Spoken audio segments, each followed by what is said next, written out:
Olá, eu sou a Elisa, esse é o The Fight Unicorn e hoje a gente vai falar de Sherlock Holmes. Enfim, esse é o primeiro livro de uma coleção da Zahar que é todas as histórias de Sherlock Holmes. São 5 livros de contos e depois mais 4 livros com os romances. Eu já estava de olho nessa coleção há muito tempo porque ela parece muito bonita. Aí eu comprei ano passado na Bienal um box com todos eles, mas eu enrolei muito para ler esse daqui. Ele, na verdade, me decepcionou bastante, eu vou explicando aos pouquinhos. Bem, essa edição foi toda comentada por um cara, esse Leslie Kakin, sei lá, que eu não sei como pronuncia, que é um estudioso de Sherlock Holmes. E, pra quem não sabe, Sherlock tem várias sociedades meio que secretas, não tão secretas assim, pra estudar o cânone. Enfim, essa coisa aí, que é como chamam a obra completa do Sherlock.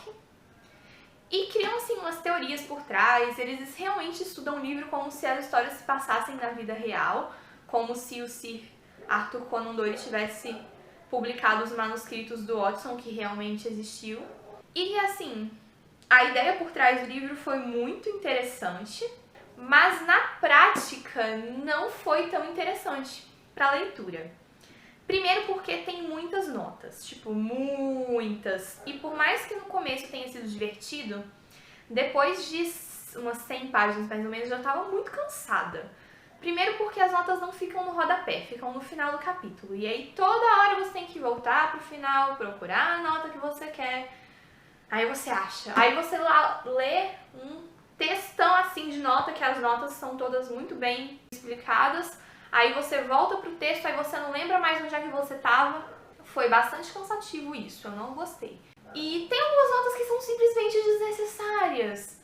Assim, tem umas curiosidades que são legais, mas assim, eu não preciso parar no meio da minha leitura pra saber que uma ponte, não sei que lugar, tantas pessoas se suicidaram.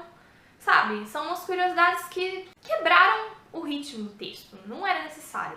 Talvez tivesse ajudado a fazer 2 estruturas de nota. Uma com as notas essenciais e uma com as curiosidades, e aí, tipo assim, você lê olhando só as essenciais e aí você depois volta para as curiosidades se você quiser. Mas também ficar olhando na hora, indo na nota para ver se você precisa mesmo ler aquilo ou não, enfim. Foi cansativo, quebrou mesmo a dinâmica da leitura. E também quebrou um pouco da magia, porque, bem, quem é que não conhece Sherlock Holmes? Por mais que nos filmes a imagem dele tenha sido muito distorcida, aquela base que é a investigação lógica, todo mundo conhece. Sabe, aquela coisa de ele olhar pra uma pessoa e falar: nossa, eu vejo que você esteve no lugar tal. Aí a pessoa olha: como você sabe? E aí o Sherlock, sabe, olha pra ele com aquele ar superior e diz: é porque essa lama no seu pé é da rua tal, que tem um componente químico X que só é encontrado naquele lugar. E aí você vai na nota e vê que naquela rua não tem lama, que é terreno arenoso.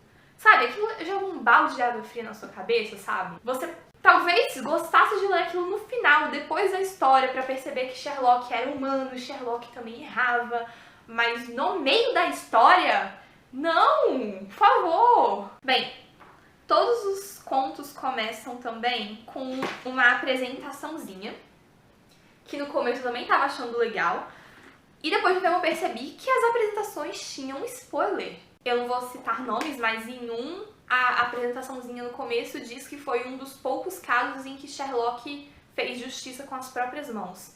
E assim, já não acontecem muitas coisas nos contos. E aí eu começo a ler já sabendo o que acontece no final. Pelo amor de Deus, né? Sobre a história em si.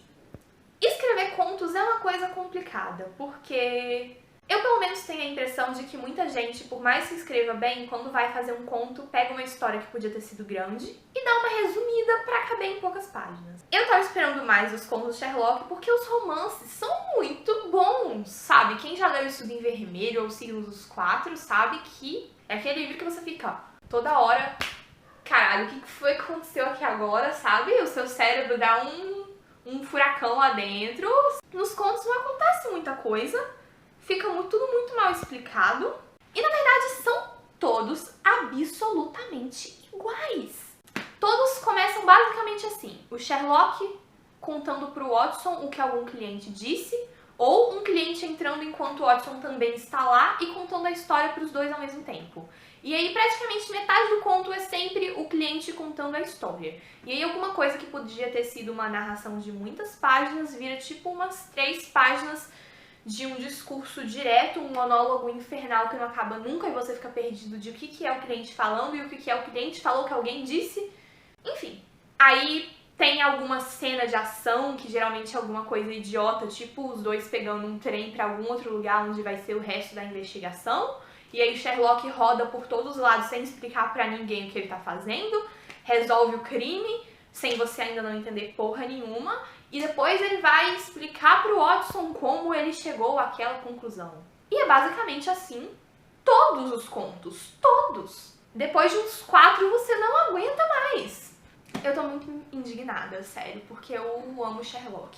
Bem, eu cheguei até o final de qualquer jeito porque, bem, por mais ruim que seja, ainda é Sherlock. E você precisa conhecer o cânone inteiro pra poder falar mal dele. Então, agora eu tenho que ler os outros. Até porque eu comprei o box, né? Eu já tenho todos os outros, agora eu tenho que ler. Eu vou demorar, mas eu vou chegar lá. Outra coisa também que fica muito nítido ao longo do livro é como o Sir Arthur Conan Doyle escreveu boa parte desses contos mais pra fazer aquela graninha extra no final do mês. Tem muita informação desencontrante, sabe? A dona do apartamento que aluga pra eles, o nome dela muda. Um possível lacaio que eles teriam, ou moço de mensagem, sei lá, também muda de nome. O Watson, ele não decide se ele é casado, se ele não é casado, se ele mora com o Holmes, se ele não mora com o Holmes. A cronologia é uma bagunça, eu já desisti de entender. É muito confuso. Por outro lado, realmente, Sherlock é Sherlock. As conclusões dele, no final você fica... Meu Deus do céu, o que foi isso aí? Não parece humano, parece um ET ou um computador. Enfim, é interessante. Não é uma leitura ruim pra quem gosta de Sherlock. Quem gosta de Sherlock vai achar que vale a pena ler. Mas me decepcionou bastante ainda pelos motivos já citados. Bem, sobre o livro em si, a tipografia, ela... Vou mostrar melhor. É bem diferenciada, sei lá, não é uma letra que você costuma ver em muitos livros, eu também não sei que letra é essa, mas eu achei legal. Tem muitas ilustrações do Sidney Paget, que fez as ilustrações para Strand Magazine quando os contos foram publicados pela primeira vez, que são bem bonitinhas. É uma edição muito bonita, mas que não ficou tão prática. Essa é a minha conclusão. Enfim, concluindo, eu dei 3 estrelas no Scooby, que o livro podia ter sido muito melhor. Mas também o autor já morreu, né? A gente não pode ficar pedindo pra ele revisar o texto. O que tem de buraco no meio a gente só vai ficar se perguntando pra sempre o que era pra ter sido aquilo. Enfim, eu indico pra quem é fã de Sherlock, mas se você nunca leu nada de Sherlock, não comece por isso aqui, pelo amor de Deus. Enfim, é isso.